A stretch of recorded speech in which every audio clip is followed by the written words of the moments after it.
Dati, hindi pa uso ang mga larong mobile games. Kaya naman ang uso sa mga kabataan noon ay tumbang preso, patuhan bola, at habulan. At yung pinakatumatak sa utak ko ay yung paglalaro namin ng gagamba. Dati kasi meron kaming kapitbahay at nagbebenta siya ng mga gagamba. Meron siyang malaking lalagyanan ng mga gagamba nila at ang tawag nila doon ay pitak. Hindi yung ganito ha, yung ganito, yung sinasabi ko. At dahil maraming mga bata sa amin, marami rin bumibili kay kuya. Pati na rin yung mga kababata ko. May 5 ka pre? Ano ako papa mo? Kuya pabili po, gagamba. Nanonood kami nun ng kapatid ko eh. Yay! Sophia the first na! Isang bata lang taga-baryong di mayaman. Ha? Asa na si kuya? Bunso, sabihin mo kay kuya mo wag siyang lumabas ng bahay ha? At kapag wala nang nakatingin sa akin, yun ang oras para tumakas ako ng bahay. Kayo, ganun din ba kayo kapag hindi kayo pinapayagan lumabas ng nanay at tatay nyo? Eto na ang katapusan mo. Magiging hapunan na kita. Huwag kang masyadong mayabang bata. Kailangan mo pang kumain ng 10 kilong bigas bago mo ako matalo. Noong mga bata pa lamang kami, talagang napakahilig namin maglaro ng gagamba. Kahit hindi naman talaga dapat natin paglaruan ang buhay nila. Mga bata pa kami nun eh. Ngayon, na-realize ko na napakalaki pala ng naitutulong nila sa ecosystem at dapat hindi natin sila pinaglalaruan. Dati kasi, tingin namin sa kanila ay parang mga Pokemon. Pero ngayon, salamat na lang ay may Pokemon Go na. Kaya para hindi matulog ng malamok at madengge, pabayaan na lang natin ang mga gagamba. At alam nyo ba na pwede na makulong kapag nahuling nag-spider derby?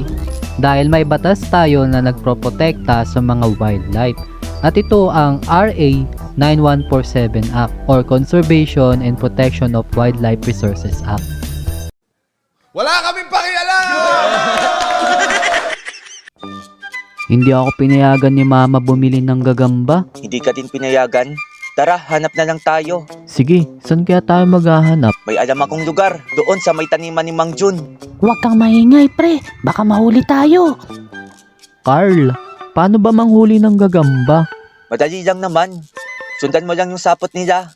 Tapos kapag may nakita kang dahon na nakatiklop, yun na yung bahay nila. O, diba? Nakahuli tayo. Alam niyo ba kung anong tawag dito?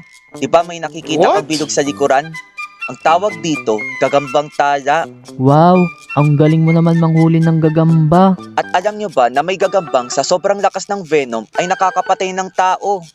Ang tawag sa gagambang yon ay Australian Black Widow. Pero hindi ka sa gagamba na mangagat ng tao. Sila nga'y mahiyain. Ang gagamba ay nakakagat lamang ng tao pag sila'y natatapakan, nagugulat, o kaya ay nagugulantan. Wow, Carl, ang galing mo naman. Para ka palang si Kuya Kim.